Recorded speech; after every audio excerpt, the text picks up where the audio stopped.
The strange tectonic earthquakes pattern are emerging in the Grindavik seismogram charts as we see. As we know that this area in Iceland, in the middle of the Atlantic Ocean, is separated, extending Eurasia in one side, North America in one side. They are tearing apart, creating new land as the magma rises, becomes lava, new land, new ground, new lithosphere, earth crust is created.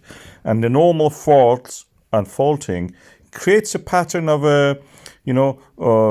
tremors that we know as tectonic tremors. When every crack appears and a fold down of the middle part of these two faults, a graben forms, we will have one of these earthquakes, or regularly with crunch and extension and contraction.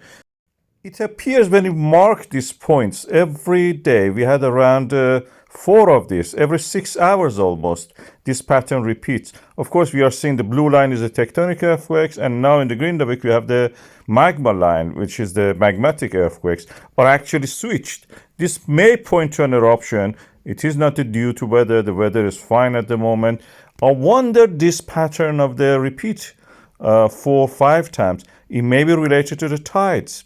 We have a tide. Of course, some people who are just, parrots practically. They never think, and they just repeat. Even they may publish papers and so, but because they don't have independent thinking, they don't really think out of the box. But when you think about this situation, you may actually not be out of range if you say that there is a relation between these earthquakes and the tides. If the waves of the ocean can affect what we pick up as seismic activity on our seismometers, they can definitely have an effect on the earth crust and lithosphere. I have a video about this. Just watch.